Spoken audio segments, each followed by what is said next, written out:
Assalamualaikum warahmatullahi wabarakatuh. Selamat datang di mata kuliah kewirausahaan minggu ke-6. Kali ini topik kita adalah analisa resiko usaha. Tujuan pembelajaran kali ini yang pertama adalah menjelaskan konsep resiko, kemudian yang kedua menjelaskan bagaimana pengambilan resiko dilakukan, kemudian yang ketiga mengidentifikasi resiko-resiko potensial yang mungkin saja terjadi dalam bisnis yang ingin kita lakukan, kemudian yang terakhir adalah menjelaskan tentang pengelolaan resiko. Oke, definisi resiko. Apa sih resiko itu? Kita kan sering juga kalau misalnya kita mau bisnis, kadang-kadang ketika kita sharing dengan teman atau dengan keluarga, kadang ada yang menyarankan jangan bisnis ini deh, resikonya besar. Nah, sebenarnya apa sih definisi resiko itu? Resiko adalah kemungkinan atau peluang terjadinya sebuah kejadian yang mungkin menimbulkan kerugian, di mana terjadinya peristiwa ini itu tidak pasti. Jadi terdapat yang namanya ketidakpastian atau uncertainty di sini. Bisa saja terjadi, tapi bisa juga tidak terjadi. Karena di dalam dunia usaha atau dunia bisnis itu sangat kental dengan yang namanya ketidakpastian. Kita dalam menjalankan usaha bisa mengalami keuntungan, bisa mengalami kerugian. Untungnya pun bisa untung besar, bisa juga untung sedikit. Dan bisa juga kita tidak untung atau tidak rugi dan hanya break even point. Itu juga bisa terjadi. Nah, di sini resiko itu sangat terkait dengan rezeki, antara risk dan risk. Nah, karena apa? Karena biasanya usaha-usaha dengan resiko tinggi itu bisa mendatangkan atau menghasilkan return yang tinggi pula. Sedangkan usaha-usaha yang biasanya risikonya tidak terlalu besar, itu pun returnnya tidak akan sebesar usaha yang risknya tinggi. Tapi ini tidak selalu ya, tidak selalu seperti itu. Kita sering dengar nggak apa-apa lah, saya menjalankan usaha ini emang sih resikonya tinggi tapi hasilnya juga tinggi. Ini yang kita namakan high risk high return. Sedangkan ada juga jenis-jenis usaha yang low risk low return. Nah, resiko ini bisa kita antisipasi dan juga kita bisa menganalisa dari awal sebelum kita memulai usaha, karena nantinya peluang terjadinya resiko ini juga ada kaitannya dengan pengambilan keputusan kita di dalam menjalankan usaha yang kita lakukan. Kenapa orang biasanya tetap mau menjalankan sebuah usaha meskipun resikonya itu menurut kita besar? Misal, yang pertama adalah adanya motivasi dari orang itu yang tadi saya bilang bahwa dia mengharapkan return atau hasil yang juga besar, makanya dia nggak masalah menjalankan usaha dengan resiko yang juga besar.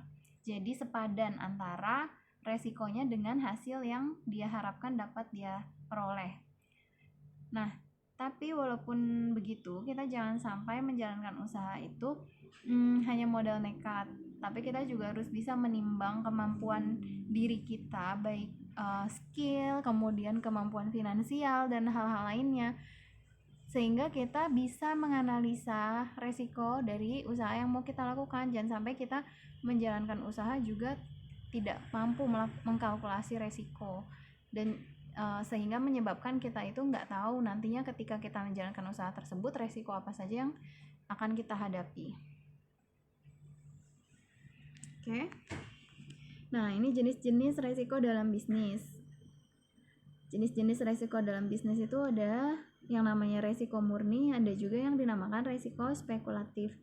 Nah, resiko murni itu adalah resiko yang ketika terjadi maka dia akan menimbulkan kerugian, sedangkan jika tidak terjadi dia tidak mendatangkan keuntungan. Sedangkan untuk resiko spekulatif, jika terjadi mendatangkan kerugian. Intinya kalau resiko spekulatif ini bisa mendatangkan kerugian dan juga bisa mendatangkan keuntungan, tergantung keputusan yang kita ambil. Kalau resiko murni ini bukan berdasarkan keputusan yang kita ambil biasanya, tapi bisa juga sih, cuman tidak secara langsung. Misalnya gini, kita mau membuat sebuah kafe.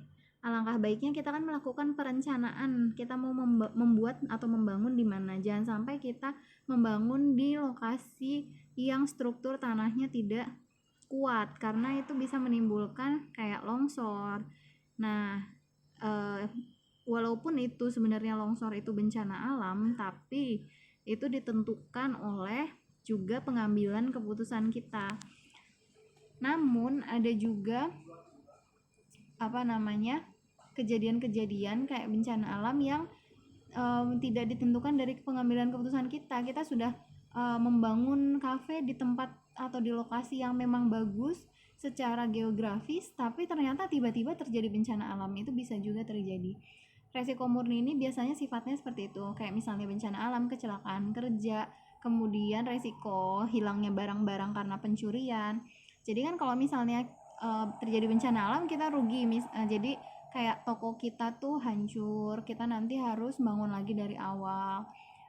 Misalnya kita punya usaha toko dicuri, otomatis ada sejumlah kerugian yang kita tanggung. Tapi kalau misalnya itu tidak terjadi, kan juga tidak mendatangkan keuntungan juga. Maksudnya memang sewajarnya begitu gitu. Tapi kalau yang resiko spekulatif ini berdasarkan dari pengambilan keputusan kita. Misalnya apa? Misalnya resiko perubahan harga, baik harga input maupun harga output.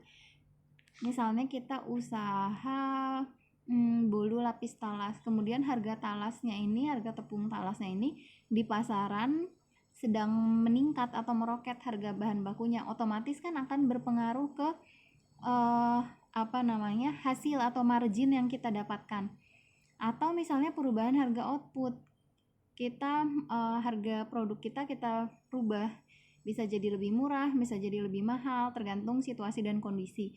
Nah, ini juga akan menyebabkan perubahan margin. Misalnya ketika sekarang sedang pandemi, kita jualan jualan barang-barang tersier misal yang tidak terlalu dibutuhkan, kayak misalnya hotel, kan itu dia menjual jasa dan waktu pandemi itu kan nggak laku. Akhirnya mereka menurunkan harga sewa kamarnya per malam, yang misalnya 900.000 hanya jadi 300.000. Nah, itu kan juga resiko. Jadi pendapatan mereka berkurang. Nah, itu adalah resiko spekulatif. Bisa juga yang termasuk resiko spekulatif ada juga resiko kredit. Misalnya kita usaha, kita kredit ke bank. Nah, ini kan juga bisa menimbulkan resiko ketika misalnya kita tidak mampu, usaha kita nggak berjalan dengan lancar, kemudian kita tidak mampu mengembalikan kredit kita dengan baik, itu kan juga namanya resiko. Nah, bentuk-bentuk kerugian akibat resiko ada kerugian secara langsung, ada kerugian tidak langsung. Kalau kerugian secara langsung otomatis adalah berupa nominal atau rupiah yang kita tanggung, yang harus kita tanggung sebagai akibat ataupun dampak dari terjadinya resiko tersebut. Sedangkan kalau resiko kerugian yang tidak langsung itu bisa berefek ke sales atau profit yang gagal kita terima.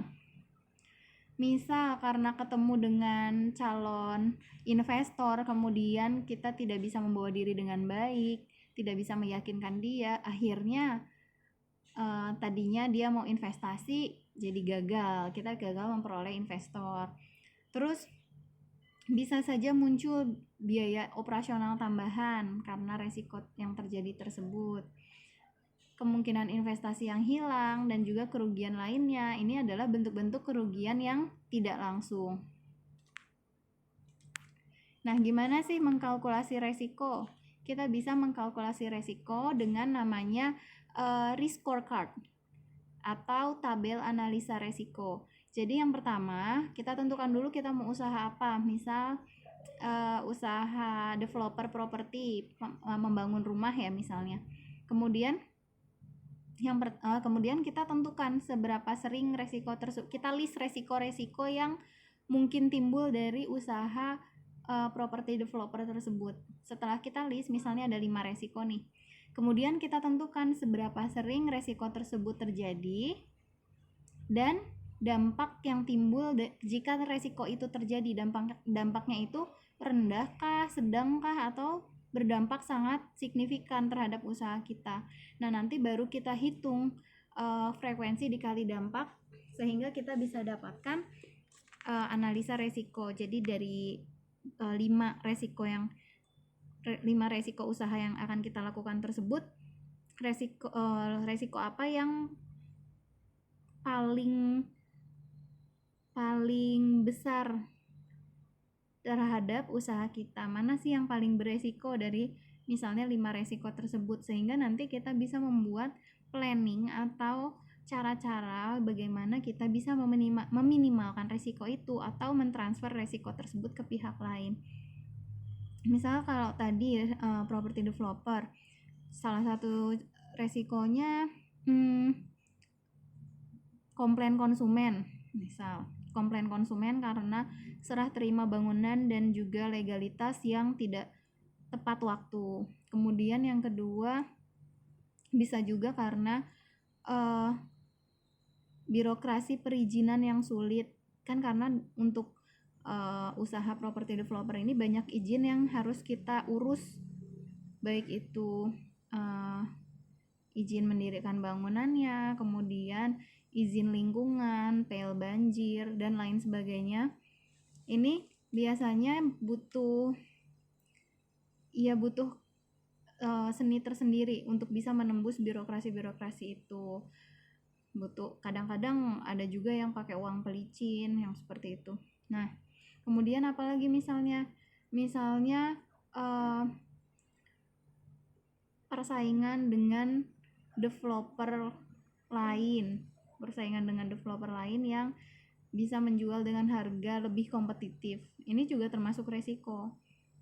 Kemudian bencana alam ini bisa juga, misalnya kok tata kelola lingkungan di perumahan yang kita bangun ini kurang baik, kemudian menyebabkan banjir, itu juga bisa. Nah, dari kemungkinan resiko-resiko ini ditentukan seberapa sering sih resiko tersebut terjadi. Misalnya komplain konsumen, bakal sering nggak terjadinya. Terus kalau ada dampak komplain konsumen,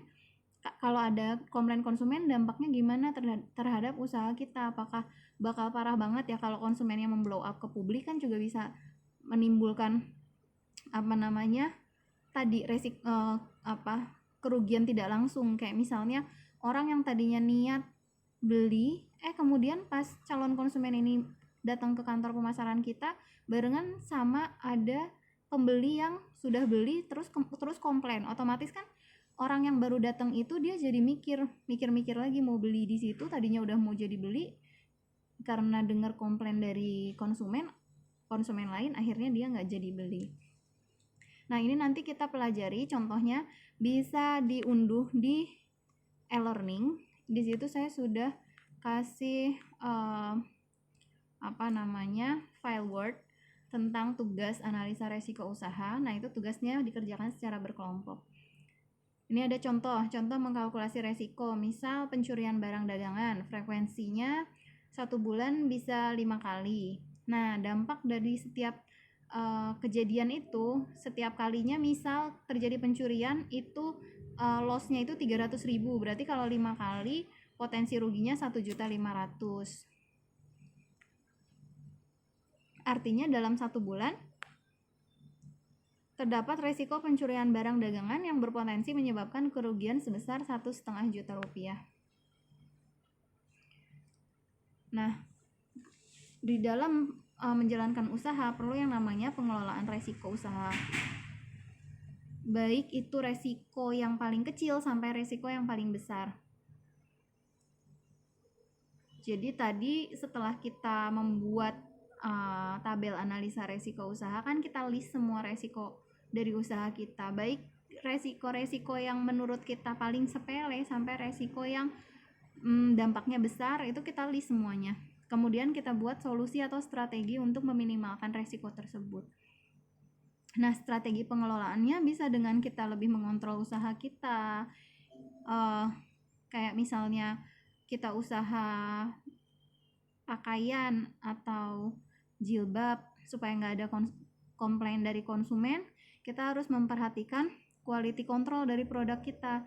Jangan sampai masih ada benang-benang yang tertinggal, kemudian jangan sampai potongannya tidak simetris. Misalnya jilbab kan segi 4, jangan sampai potongannya tidak simetris. Kemudian jangan sampai luntur.